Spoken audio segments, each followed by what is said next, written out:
welcome to another episode of Haunt Talk. Today's episode is exciting because we actually, this is our proper review of Nightmare Cleveland. If you've been watching this season, we did have a preview of Nightmare Cleveland, so we're exciting. This is opening weekend. We went on Sunday. We actually just got back from Cincinnati. We did a bunch of haunts there actually before, but we usually kind of upload in order, but this time, since Nightmare Cleveland's going to be open on Thursdays and it's newer, we want this review to be first. Yeah. So you're going to want to also stay tuned for reviews of Dent, Schoolhouse, Sandyland Acres, and what was the first? Oh, Wilmington Haunted Hollow. So make sure to stick around on the channel for that. So we were super excited to check out Nightmare Cleveland because, again, we did the preview and there was a lot of stuff that had not been finished, and, you know, the lights were just like, they just had the overhead lights on. Yeah. And yeah, it definitely, even though, you know, we had saw the place beforehand, it was a completely different experience, of course. Yeah. Yeah, it was nerve-wracking, to say the least. Yeah. So it's exciting. Yeah. But we're going to get right into it. And as always, to do the review, we must first refer to the Book of the Dead! Book of the Dead! Book of the Dead! Book of the Dead! All right, everybody. And so as always, we're going to start with sets and props. So if you had watched our preview, our sneak peek video, you knew that this place had, a very, it was called biotech, and it had a very, like, medical facility kind of theme to it. And, they do stay very much to that theme. There's lots of, great goopy looking things in there.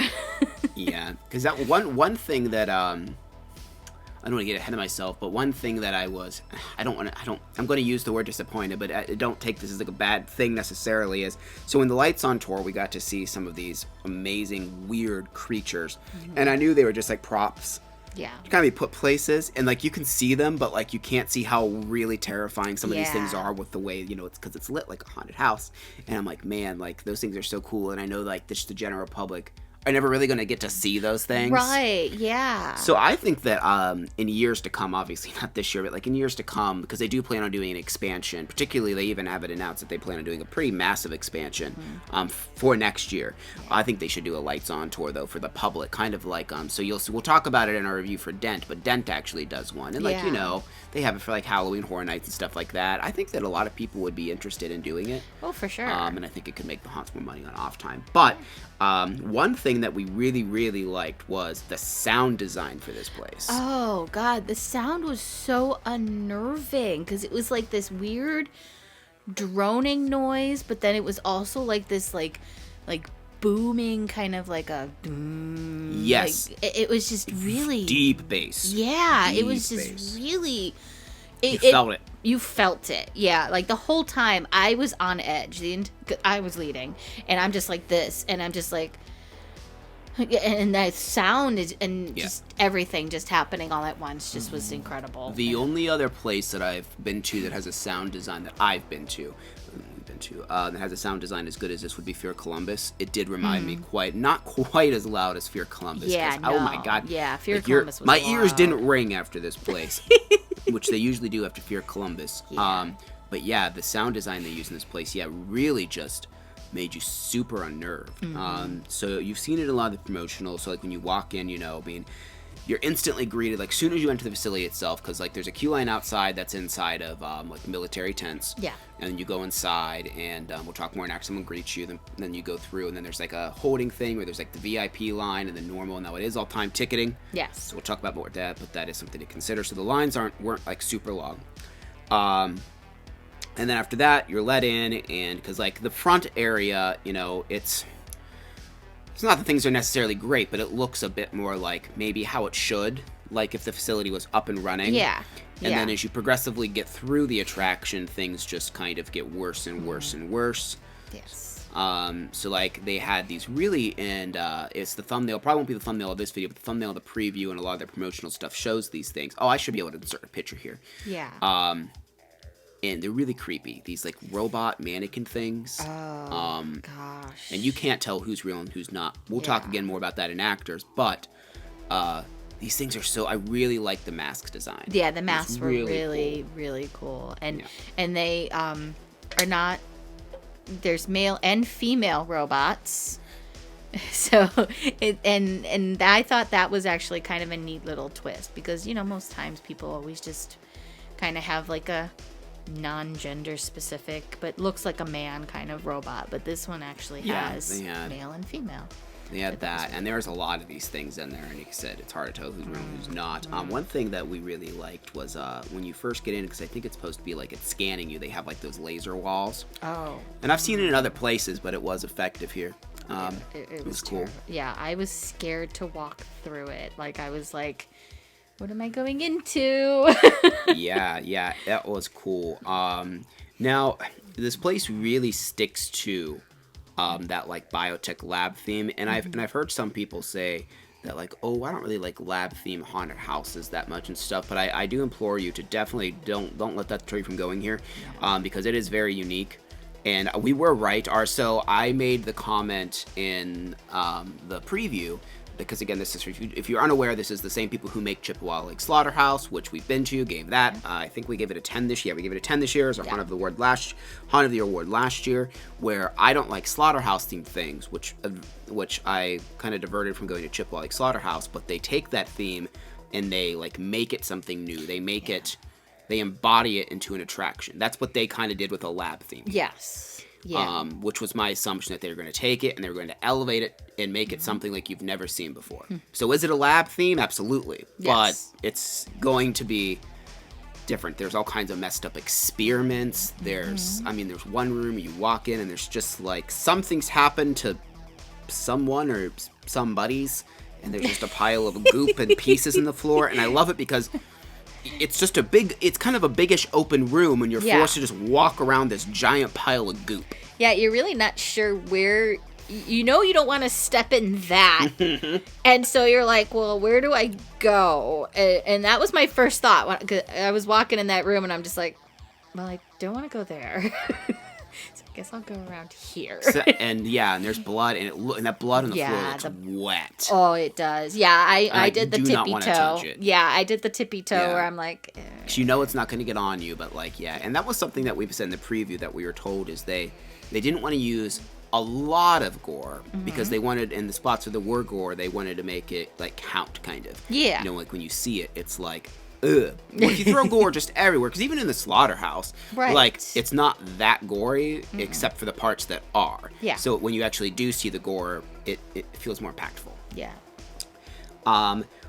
They do use boo pedals here. Yes. So if you're unfamiliar with what that is what they use. Like, they use it in other haunts, but Halloween Horror Nights is like one of the most famous ones. Yeah. Where when the actor does something, there's a trigger they either hit with their foot or with their hand, and then it activates something. Yeah. Either it'll be like a sound, it'll be an animatronic, lights, whatever they want to set it up to. All of the above. Yeah, all of the above. Fog. Yeah. So that's really cool. Another thing we did like is they do this twice mainly, where they kind of make you go into a hallway multiple times. Yes. So it kind of makes it feel more like a living space. Mm-hmm.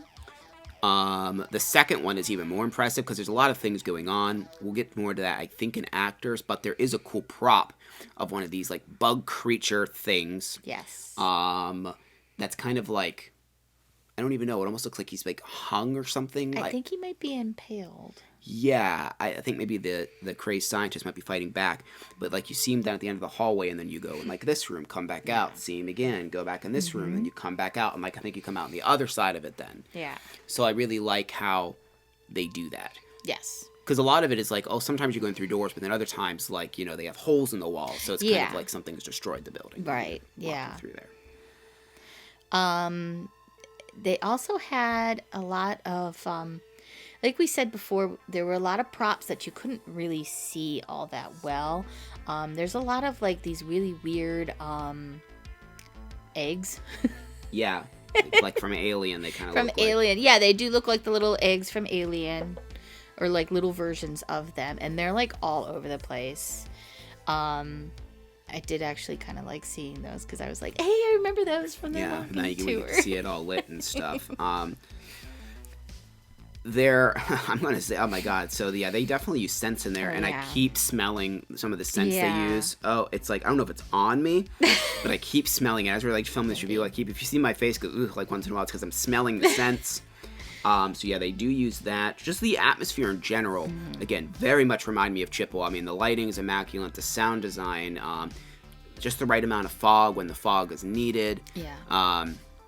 So many props placed in smart places like misdirect. Kim actually got, because usually the animatronics don't scare us much, and this place doesn't have a ton of animatronics. It's more actor driven and scene driven. Yeah. But there was one that really got Kim. Yeah. Well, I knew they had mentioned it when we had done the lights on tour. They had mentioned that they were going to do something like this, and I just didn't remember where it was going to be. And there was a body over by a door that we were getting ready to walk through, and all of a sudden it started to shake, and this thing popped up at me. Got it good. And got me really good. Yeah. Yeah. The end scene is really cool as well. I don't know, I forget what it's supposed to be exactly, but it's very dynamic, and there's a lot of windows for things to happen. And that was just really cool. Overall, we really liked it, and it's unbelievable that this much work has been done. And I think it was, 8 months? Less than a year. Yeah. They had to build this. It's not as long as they want it to be. Even still, and we'll talk more in value, I thought it was decent length, especially for a first-year haunt. The only, there were some hallways that could use just a little bit more. Yeah. Some kind of did look like they could use a little bit of touching up, like you could see the wood. But again, first-year haunt. This is we're being a little nitpicky, but we're just kind of saying. And I know when they expand, one thing I'm excited about is to see a little bit more variety in scene. I love that they stick to the theme so much of this, but there are some scenes or some rooms that do feel a little bit like the last room, which is okay because that's what it is. Yeah. So I'm just really excited when they add more for there to be a couple more unique scenes, kind of like how they have that one with the goop ball with the tentacles coming out. That, that scene is super unique and very memorable. Or like the end scene or the control room scene. Those things you memorize. So I'm excited to see a couple more of those. Yeah. But overall, we were blown away for this being a first year. As far as sets and props are concerned, so we gave that a 9. Yeah. All right, next up is actors. So this place had phenomenal costuming, and I know we mentioned it when we did our behind the scenes tour and stuff, some of the stuff we saw. Yeah. And not on people, but once we saw it on people, it was like, whoa, like it was good. It was really phenomenal. The actors here were just all over the place. It was really, really cool. And it seemed like they could have used probably a little bit more. But it was a Sunday, and it was opening weekend for the haunt for the first time ever. Because, I definitely don't think there was even that many. But again, this place was very smartly designed. Yes. So one actor is able to get you multiple times at the beginning, multiple times to the haunted house. Yes. And I really liked that. There's one actor in particular who kept... the first time we saw him, he had a crate of bugs. Yeah. And he was trying to I don't know, maybe eat the bugs. And then later on, he fell and accidentally dumped all the bugs. They were fake bugs, but all over Kim's feet and stuff. And he's he's picking them up. That was cool. And there's a couple people. It's hard to tell because some of the bug costumes in the lighting, it's like, is that the same bug man?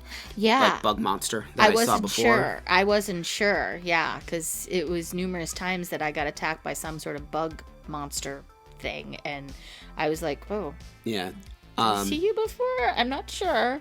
We'll back it up. So, when you first walk into the actual haunt proper, before you get in line, there's this lady, and she's in a real nice, neat lab type of dress, and she has she's really nice, but in a kind of creepy way. She's right this way with the biggest smile, and it just kind of reminded us of a Stepford Wives kind of thing. Yes, very much so. Because that's the whole thing is this place has the facade of being able to make your dreams come true. I think it is, and if you want to alter yourself to get powers or to enhance yourself, you can become a bionic person. Right. Because that's actually, I'm not sure if the robots are supposed to almost be droids that help out. Yeah, the robots are supposed to be assistants. Yeah. Okay, so they are supposed to be. That's kind of what I was getting at. That's what I was kind of thinking. Because now there aren't just bug people. There are like scientists that have like you see people at various stages. Yes. So like when you first start, you get the robots, and you get like more scientists or people that only might have a bug head, but like humans arms or something. Yeah. Yeah. You see some people that have like just like kind of like the tryptophobia it's gross. stuff on their face, or they might have like a thing growing out, and they're just at that early stage of transforming into these mutant creatures. So the costuming is just, I don't know if I've seen a place that does costuming quite like this before, because there's especially once you get further in the hunt, there's just things with crazy long arms and pinchers, and of course use it to your ability. You might be walking and all of a sudden they go right in front of your face out behind a wall or something. The one guy, he did bop me in the shoulder, but I was fine with it, because we're fine with getting touched and stuff like that. But he was like, he just came at me. He was just like, with his giant arm, just like. Which, unfortunately, I do want to mention, we did not get to do the touch pass. They do offer a touch pass, which we'll probably talk more about in Scare Factor. We were kind of invited out to check the place out, and like things were kind of, we didn't get to like really choose exactly, but we would like to do the touch pass.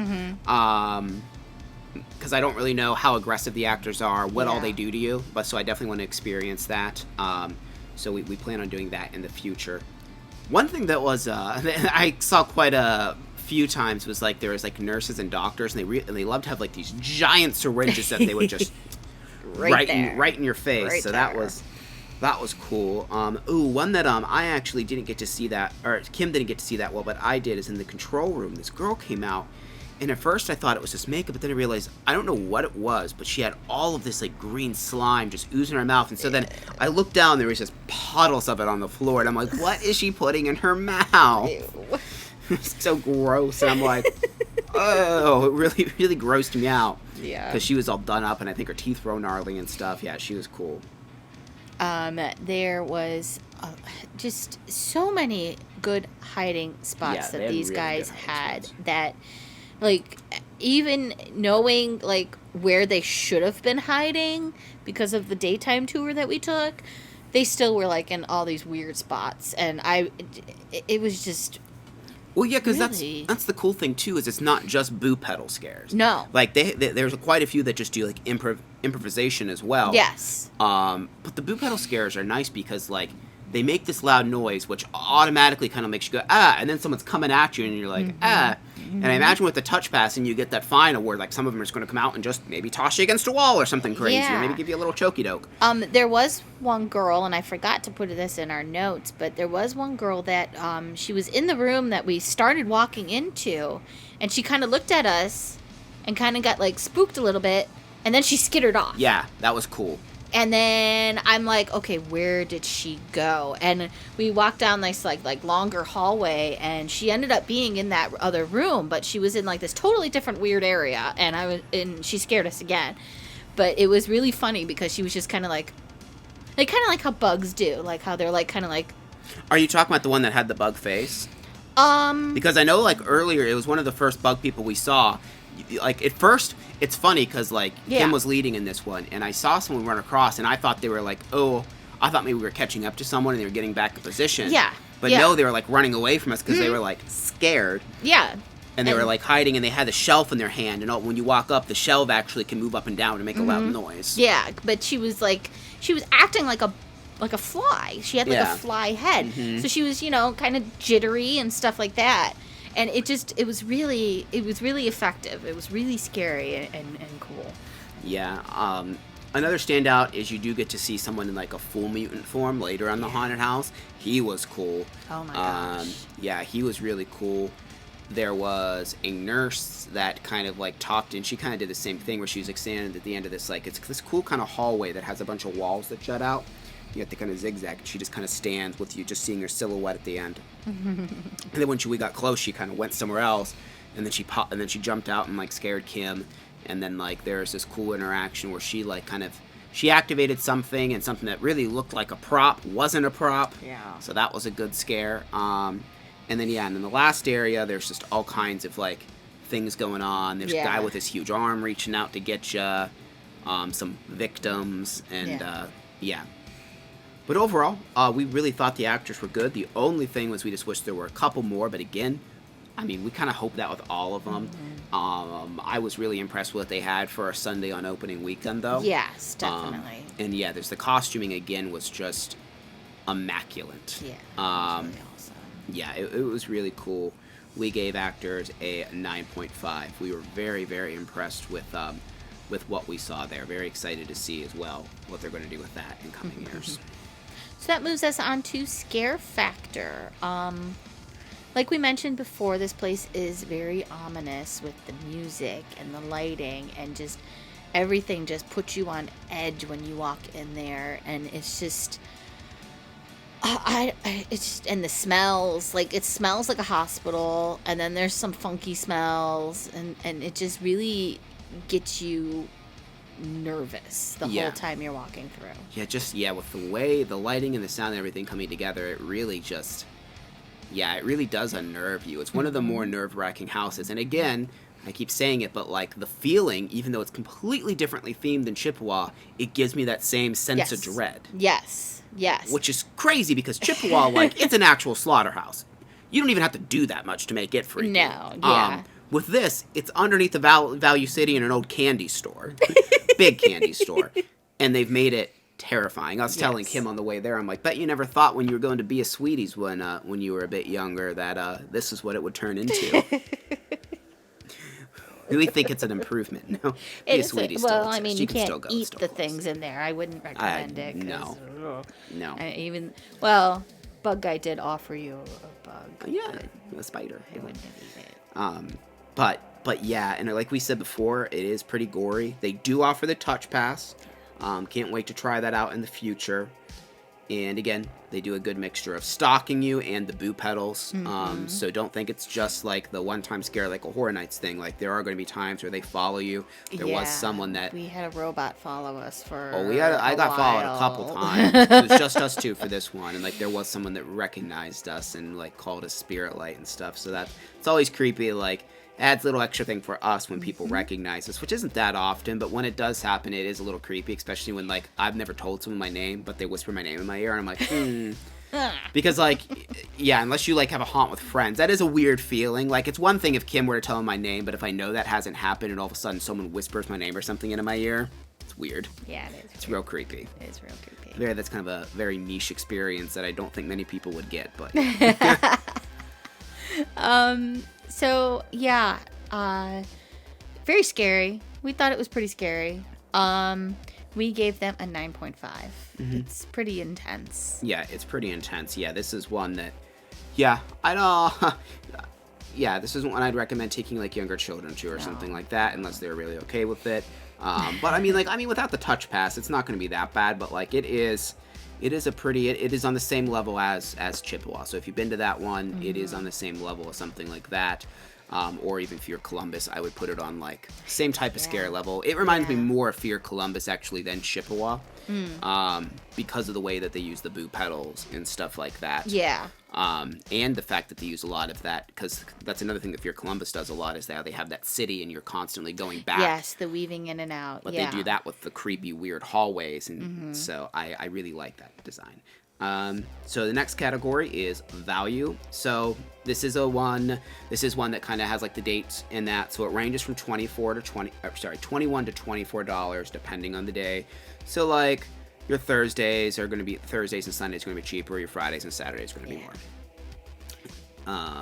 $6 for the touch pass. Not bad. Not bad. Nope. And only $12 more for VIP, which is shorter line. Yeah. It took us about 13 minutes to walk through, which is because we walk pretty slower. You could definitely clear it if you're walking fast in probably 10 minutes. But yeah, for people that actually enjoy to look at things, I would say that your time's going to be around 13, 14 minutes. Yeah. So we did give them an 8.5. Yeah, we think it's pretty good value. It's a really quality haunt, and I highly suggest you go there to support them because, it's only going to be better in years to come. So that brings us to our overall score. And again, we just have to iterate that it's so impressive that they're able to do so much in such a short amount of time. Yes. Very much. And everything seemed, I'm sure there's just pure chaos going on behind the scenes. Everything seemed so well organized. Yeah. You know, everybody that was there, like patrons, seemed to be having a good time. Yeah, and just really, it's amazing, like, what we saw for the preview and how far it's come. Because, like, they hadn't even had, like, the lighting kits yet when we went, and everything's, like, lit perfectly now. And, you know, I don't know, I just was really impressed that they were able to... The amount of work that goes into all haunted houses always just boggles my mind. I just don't understand it. I would love to own my own haunted house, but someone has to build it for me because I have no idea how to do any of that. I can draw you some ideas. Yeah, and then you're going to have to make it.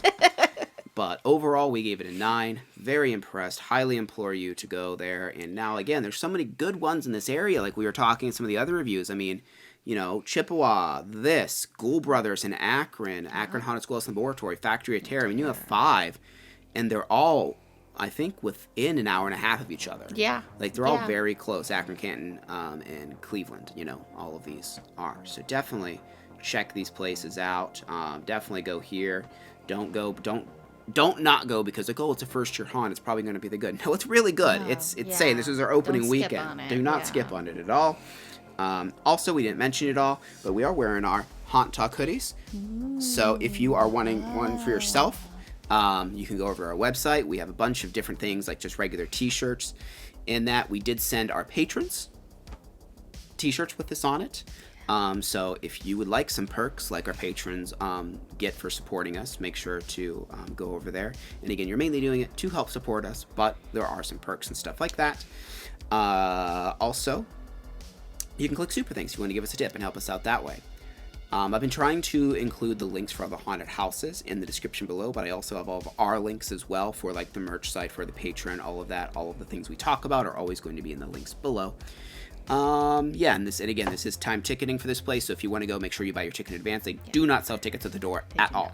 You must buy them ahead of time, so if you show up and you don't have one, you're going to be a sad boy. You don't want to be a sad boy or girl. But yeah, thank you very much for watching. Make sure you like and subscribe, and also make sure you ring the notification bell so you don't miss any of our upcoming videos, because again, just this week there's going to be 3 more, and then we're going to be doing some Columbus haunts, probably like the weekend you'll be watching this, the weekend after, we're going to be some Columbus haunts then, and then we plan on doing another trip to, like, I think we're doing Markov's more than likely, like Maryland area, so quite a few more reviews coming up.